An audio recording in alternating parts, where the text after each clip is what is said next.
All right, welcome everyone to the Meidas Defense Week in Review. I'm your host, Ken Harbaugh, joined by Bobby Jones, our regular, and Denver Riggleman. And what a week it has been. Last night, Trump used a primetime address that was supposed to be about election integrity to do exactly what he spent 6 years doing, more than that, lying about an election he lost to sow enough doubt to be able to undermine the next one. Then there's Pete Hegseth, who apparently decided the Pentagon's biggest readiness gap was testosterone. His high T Department of War video is something else. Bobby and I are going to unpack why the Secretary of Defense is now talking about, let's call it what it is, gender affirming care. And overshadowing all of it, our war with Iran back on and escalating with no clear endgame in sight. Helping us unpack it, our former Navy Commander Bobby Jones, host of the Anchor Watch Substack, and former Congressman and Air Force Intel analyst Denver Ruggleman. Denver, let's start with you. You have been sounding the alarm about this kind of thing, this very speech, which you have anticipated for years now. How did it feel seeing it happen in real life? A flare that you have been trying to send up and seeing everyone so damn surprised. 6 years, buddy. Since I've been on the January 6th committee, I wrote the breach. I was a senior technical advisor, saw the text messages, all the phone records, 30 million lines of data. And it doesn't take a genius to look at past performance, Ken. So when I saw this, I had written an article right beforehand to try to predict what he was going to say based on past performance data and behaviors. And it turned out to be pretty good, almost dead on. And when I was watching it, you almost get this point that it's deja vu. They've perfected what we call in the military the TTP, the tactics, technique, and procedures. And what they've done is they learned from January 6th. They perfected the TTP. They have the right people in place. And what I saw was a person who actually believed now there's no moat, there's no friction in his administration. Everybody are yes men and yes women. And he's utilizing that to push a narrative that might even be more dangerous. And quickly, people have been concentrating on China. They've been concentrating on Chinese servers. If people look back in 2021, if you go to the deepcapture.com website by Patrick Byrne, they had actually produced trace routes from Phil Waldron, who was sort of leading the technical expose, right? And was talking about China being owned by Smartmatic and Dominion and the Venezuela stuff and the Italian satellite stuff. But people, because Maduro is in custody, and when you saw this small statement about Venezuela elections being manipulated, that is actually, I believe, the most important part of the speech. I know it was glossed over. I made the call. That was going to happen. It was going to be zany. It's frickin' zany. And I'm telling you, that is his baseline, along with China, along with Venezuela, to look at Executive Order 13848, use foreign interference executive orders, to look at trying to suppress the vote in these areas, specifically in swing districts. Lastly, I think this actually talks to 2028 more than 2026. I think we got to be very worried about the presidential election. We got to be very, very worried about violence, because his call to action, when he says everybody call their senators, everybody call their congressmen on the Save America Act, that call to action and him demonizing other people is really reminiscent as when he said the Proud Boys to stand back, and stand by. So that was my take. Bobby, I want your reaction to that, because we know that speech wasn't for us. It didn't even seem like it was for the wider American public. It seemed like it was targeted to that sliver of his base that he's going to need to mobilize to stand back and stand by in the event he needs their help in extremis when he inevitably loses a free and fair election. No, I agree. I liken it to a warning order, as we would say in the military, a warning order. Yeah. It's basically what he gave with that speech last night, to mobilize and have those guys on standby to do whatever it takes to suppress, because he's done the math. The blue wave is coming. The Wu-Tang is coming, and he has no answer. And here's the thing, and I keep saying this. Everybody's talking about, impeachment, impeachment. No, no, no, no, no. It's not about impeachment, and congressmen can talk about this. This is about getting the gavel and having public hearings, embarrassing this guy.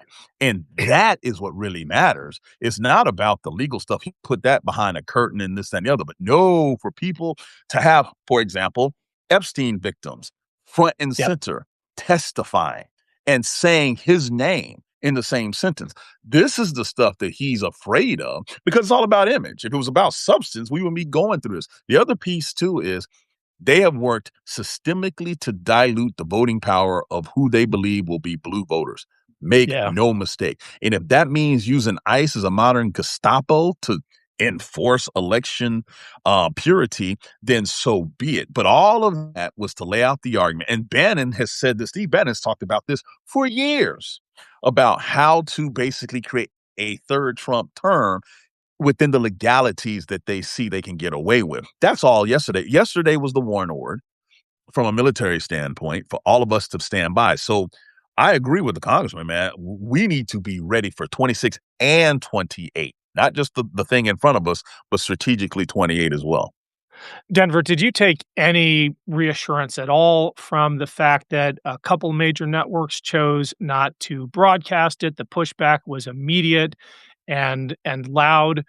Or am I looking for silver linings where there really aren't any? Because on the other side of the ledger, you had CBS carrying it. You had people shocked that he was, lying to the American public. I try to find silver linings where I can, but you're the expert, man. You're the expert pessimist. Tell us how to No, think about this. you should actually have a bumper sticker that says "Hug an Optimist." That was beautiful. Um, I think when we're looking at what Bobby said about the Warren Award, it's funny in the article I said an O plan, Bobby. I said an op plan. Oh, So it's wow. true and true. Yeah. Wow. So that's why, my God, we're aligned on that. What I was seeing was I was looking at the actual, almost the same plan, more focused in that. And when you're talking about the networks, you said something, Ken. You already sort of said it. That wasn't his audience. When I was in Congress and I had to do my little 1-minute speeches or my 5-minute question and answer during committee hearings, I would remember my consultant would tell me this: your audience isn't C-SPAN. Your audience isn't the nation. Your audience is only your specific district, and your audience is only so we can cut ads for fundraising. So that's what my consultants would tell me. That's So depressing. Just I'm let me sorry. Did editorialize. I just shock everybody out of here? They're probably like, "What, Ted? Are you telling me that your committee hearings, you're just asking questions to win re-election?" Yes. Yes. You don't give a shit about anything outside of your congressional district because you're running ads. That's all that's about. It's all performative. Anyway, sorry, I got off on a tangent there. So when you're talking about the major networks not carrying it, he gets to say things about it, but he doesn't give a rat's ass because that's going to be actually replayed on True Social. It's going to be replayed on YouTube and Rumble. It's going to be on Matt Walsh. It's going to be on Ben Shapiro. It's going to be on Candace Owens. It's going to be Tucker Carlson. That's what he's worried about, is because independent far right streaming media is much more powerful than network media. So yes, a small silver lining, Ken. My love for you is great as an optimist. But I think mostly that was him speaking to a specific audience, as you both mentioned. So I guess I was violently agreeing, not trying to lay a turd in your lap at all, Ken. I was agreeing. Well, Bobby, thankfully, if Mm. we do have a widespread societal breakdown because of a total inability of this government to function and an attempted to undermine our confidence in elections, we will have a military that is juiced up on testosterone and that dials the anger up to 11. Can you, first of all, for anyone who has been living under a rock and hasn't seen the Hegseth High T Mhm. Department of War video, tell us what happened this week and how the military and us vets are reacting to it. So Hegseth comes out with this video talking about mandatory testosterone screening for those over 30 in the military. Let me be very clear. I thought it was an Onion article, Onion video. I know I they did just too. purchased InfoWorld, So World, did I. I'm like, man, this is I did. high quality satire. This is unbelievable. Only to find out this is actually what they're rolling out. So it's optional for those under 30, but over 30, it's a thing. Now, they didn't say if women were going to get this test. They didn't say, there's so many particulars. This is gender affirmation. That's Yep. all it is. That's all it is. The same people that said, you on your religious basis do not have to take the flu shot, and then boot camp is shut down for the Air Force because of this stupidity, science. All of a sudden it's like, yeah, come in here and let me take a gauge of your testosterone level. Make sure it's at the Pete Hegseth level to roll, son, so I can DUI and beat women and have all sorts of things. because I can't regulate my emotions. I mean, this is ridiculous. What are we doing? And then what is the next thing? We're going to do a pigmentation check to make sure you're light enough to be in the military? Where does it stop? Because that's what I'm seeing. I'm just being real with you. They already talked about shaving for black folks. It's like every group they can come up with to piss off if they are not white, cis, Christian male, they're going to do. And Hegseth will do it looking like a broke-ass Robert McNamara in the damn Pentagon, sitting there with these stupid things, losing a war, but fighting these battles. It's insanity to me. We'll get to the Sorry war in about a that. That's second. what No, I love Yeah. it. No. And that, let me just say, that is the reaction I am getting, like, from the rank and file, from the field. Bobby says it really, really well, but this did not land well with No. veterans or with the It's force. ludicrous. Well, I want Yeah, to go Denver. lobbying happens in Congress, and this is a big setup for what I'm about to tell you.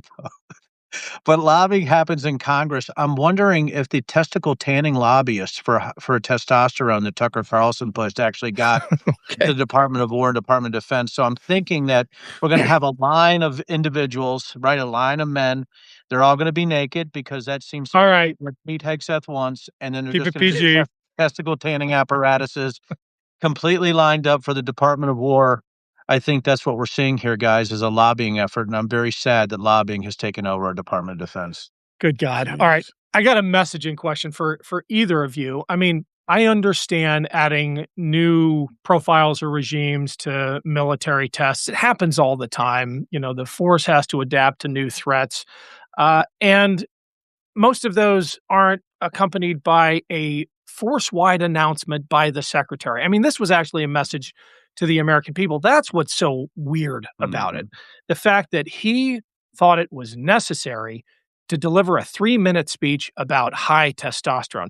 That's the bizarre thing. And I think it just exposes his, I'll just say it, weird fetishization of this fake performative masculinity that values appearance over aptitude. And you see it in how he operates as well. The guy can't lift 20-pound barbells over his head, but he looks the part. Bobby, why don't you bring in one of our past conversations about, like, height and weight standards and the new torso to waist ratios, this ridiculousness.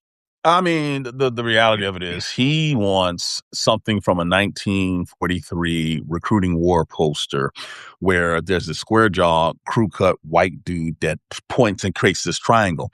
When you look at today's best athletes, whether you're talking the World Cup, you're talking the NFL, they're not going to meet those standards. Heck, the Navy football team, the Army football team will not meet those standards. They will need waivers to do it, but you want them to be 11-2 every year. It's almost like there's this disassociation from actual military performance and success from the image. He wants the image, but at the same time, tell one of the ships in the Fifth Fleet to pull into any port right now in the Middle East. Good luck. You can't. You could February 27th, but you can't now. But you're talking about how you went the war and you look good doing it. You look like trash because you can't pull any ship in. And now it looks like the Red Sea may be cut off, all while you're sitting there talking about testosterone levels like you are some goddamn urologist. Grow up. Fight the war. Have a strategy. Give me an end state, a desired end state. And most importantly, give the troops something they can actually use to win, not this bullshit. Now all of a sudden I got to go to a lab and da-da-da-da. I'm fighting a war. I'm on deployment for 200 some odd days already. And this is what you're throwing at me? It makes zero logical sense for those who actually give a damn about the force. That's my whole soapbox. I'm tired of this. It's ridiculous. Denver, you've operated in Fifth Fleet. Bobby and I have as well. We are back on again with Iran.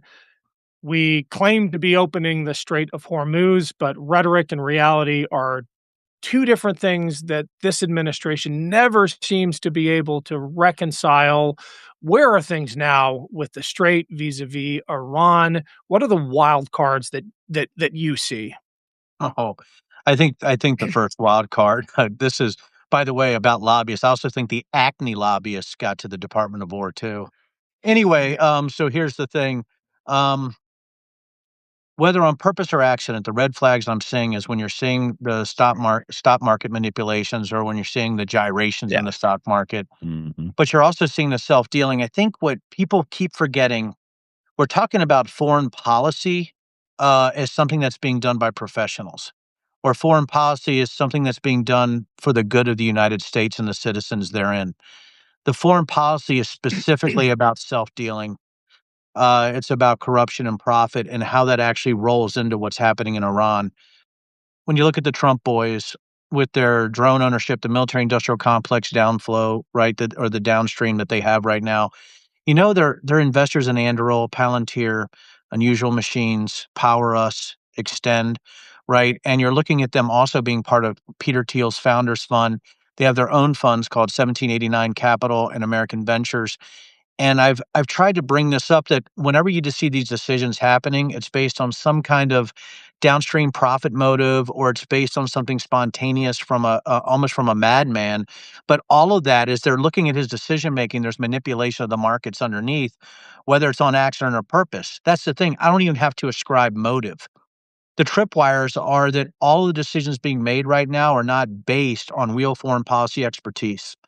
That's the tripwire. Mm. It's almost as if, we have pundits who are Iranian experts for 20 years. And by the way, you two have been there, as you probably know, Ken.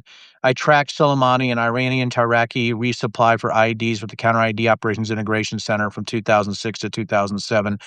So I have a bit of knowledge on Iran myself. The problem is we're not making decisions based on knowledge of Iran or what's best for the country or NATO or our allies. It's based on what's best for the Trump family and those that donate to Trump. And I think if you put it in that lens, you can see why the decision making is so chaotic. Bobby, how does this affect morale on the ground, on the ships that have to, implement the policies of this misguided administration? And I'm thinking specifically of these reports of corruption that are leaking out, the idea that Kushner and Witkoff may be trading on their inside knowledge of the negotiations to make money. We already know this broke today. Truth Social is providing Wall Street with advance information about Trump tweets to trade on. And I contrast that with this special forces sergeant who absolutely should go to jail, but I'm talking about the one who traded on the Maduro raid. Right. Made a couple $100,000, maybe, had to give it all back, lost his career, going to jail. And these guys are looking up the chain and seeing the commander in chief and his family make billions Exactly. off of the risks they are taking. Well, a couple of things. One, this whole poly market thing that's happened and really taken off since President Trump has come back into office. It's not a coincidence to see Kalshi and all these markets making tons of money. There are agreements somewhere where this is happening, and you see those higher up making money off of it who control policy. The reality is this: if you are on the deck plates of a ship right now, trust me, I've heard from people here since this administration started, they feel like they are lackeys. It's hard enough to go on deployments, right? 7, 8 months, then get them extended almost to a year, like the Ford was, and that strike group. But to have it happen, seeing the reports of how much money, billions with a B, that the Trump family has made, right? You see your tasking change based on visits and conversations that happen. So your strategic objectives are never defined. You're reacting to whatever happens to come from the White House instantaneously. Now, don't get me wrong. We, as military members, we had to flex to whatever the commander-in-chief wants. But for the first time, I would say in American history, we can see that it's not based on what America wants, needs, or what's in the best interest of the country. It's in what's making money for the first family. And I think a congressman hit it dead on the head. If you look at it from that lens, all of this makes sense. All of a sudden, we have a naval blockade. Then it stopped. Why? Because MBS called the White House. I mean, we can do this all day. But at the end of the day, especially what they're discussing right now, they're moving ships and everything into formation to possibly do boots on the ground somewhere in that region. You could possibly be killed because at the end of the day, the Trump boys and his family need to make more money. That is what's happening on the deck plates, because I'm getting the text, the emails from the family members. We don't even know the casualties that are happening from these strikes. Yeah. Right? Because they're happening, and CBS, who is basically bought and sold to President Trump, has shown that they've lied about the casualties.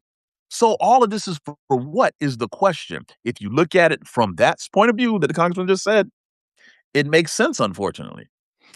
Denver, you're a drone expert, both in a business sense and in a practical sense. I'll let you elaborate if you want to. But can you explain what a ground invasion of Karg Island, much less Bandar Abbas, would look like? I mean, it's not. This is not Somalia circa 1990. This is an entirely different world, an entirely different battlefield, and we have refused to learn the lessons from Ukraine, where you and I have both been probably more times than we care to count. What are we in for? Buddy, can you imagine a frontline unit actually taking on drones en masse? I think about the NATO exercises with the Ukrainians. I think about how awful our troops and NATO troops performed against drone teams. I can't imagine with their Shahed capability, and people don't realize what are there, Ken? 22 different types of Shaheds. You're talking about combination of ISR, you're talking about thermal and infrared drones, you're talking about nighttime ops with drones that'll be completely awful for any troops on the ground there. And you're talking about even them entering, even them trying to deploy into the island AOR would be absolute chaos. Yep. I don't even know if we have the mission planners that have the proficiency to do that. So that's the issue that I have with that. Um, Listen, the stuff we're making right now with drones, you're talking about drones being able to autonomously connect to other drones, but also other stable towers, other types of command and control elements. I just don't think we're ready. And by the way, and I'll end with this. People talk about the US Lucas drone, what a great drone it is. The Lucas drone is just a copy of the Shahed. We are actually copy of the Iranians when we got started into this because they're just better. When you look at the Ukrainians, the Poles, the Russians, obviously the Lithuanians, we are so far behind in drone warfare. The Iranians have perfected it.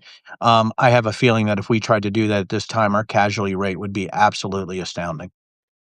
Bobby, I'm taking a few things for granted here. One is an appreciation of Iran's asymmetric advantage. Can you just give us a primer on maritime mines, how freaking easy they are to lay and how difficult they are to pull out? And you've had to deal with this. You were a Yes. SWO. Yeah, I mean, easy to deploy, difficult to navigate. And so going back to what Denver is saying here, the complexity of putting boots on the ground starts with getting ships in position to do it. You know what I'm saying? So you're going to transit the strait. By the way, we retired and decommissioned all of our minesweepers at the Yes, we beginning did. of this Trump administration. They're sitting in Philadelphia. Must be nice because we don't have the capability. This is why he's mad at NATO because the French and the UK have mine capabilities and they're not lending them to us. So if we were to do this, assuming we navigate the mines as someone who landed Marines in the Philippines for Operation Enduring Freedom, this is hard conventionally. But what Denver just said with actual drone technology, we have not seen this before. So guess what? We'll be the guinea pig on the front end of a new form of warfare. And amphibious warfare is the hardest conventional warfare to start with. And now we're throwing this into the mix. All of the talk, all the bravado, the United States military, specifically the Navy, was not calibrated for asymmetric maritime warfare. Not to this level, because we were busy worried about the Russians and the Chinese. Yep. This, a pleasure craft can be your worst nightmare in a space that's only 6 nautical miles wide, because that's what you're talking about dealing with. And there's nobody in the room, apparently, in that inner circle that's saying this to Hegseth, and he is definitely not saying this to Trump because they're talking a big game. But I'm telling you, Karg, the geography, just to get there, it is, like he said, a nightmare waiting to happen. Denver, I want to give you the last word. Is there any hope that Congress will step up between now and November, or do we have to bet on a sea change in our politics? Are Republicans going to hold the executive? Look, I'm laughing even asking you the question. Is the Article 1 branch of government going to abide its constitutional responsibility to check the executive? I think they need some high tee shots. We got Okay. I listen. They failed so far. If you look at past performance, and you've heard me say this, Ken, obviously, past performance is indicative of future performance. Number one, you have a Republican Congress into the midterms.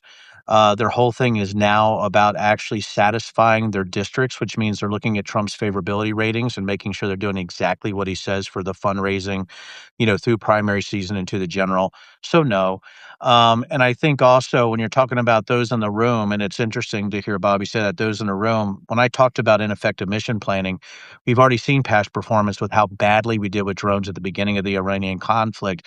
So when Bobby's talking, you guys are talking from a naval, right, perspective. When I'm talking about the air-conditioned tents of the Air Force, when I'm talking about the air-conditioned tents of the Air Force, right, it's that same play, right? What is actually going on out there? So, no, I don't see any Article 1 powers curtailing this. I see the up and down happening. I see them still always using disinformation and saying this is not a war. This is just a specific action. I think they're going to continue to do that. You're going to see gaslighting continue, and we're gonna see a lot of people making a lot of money, Yeah. and from it. I mean, there's just a lot of money being made, billions and billions and billions of dollars right now, and it's hard not to be frustrated as a former military person and former congressman at what's happening right now. I hear you. Thank you, Denver. Thanks, Bobby. I'm dropping a link in the chat for our latest Ukraine fundraiser for the 34th Marine Brigade. They're the guys that get me and Denver home safely every time. Also, make sure you're subscribing to Anchor Watch. Make sure you're subscribing to Denver Substack and Midas Plus and the Ken Harbaugh Show. Thanks, everyone. One more time for the link. It's there in the chat. We'll see you on Monday with Scott McFarlane right here. Bye, everyone. See ya. Thanks, everyone.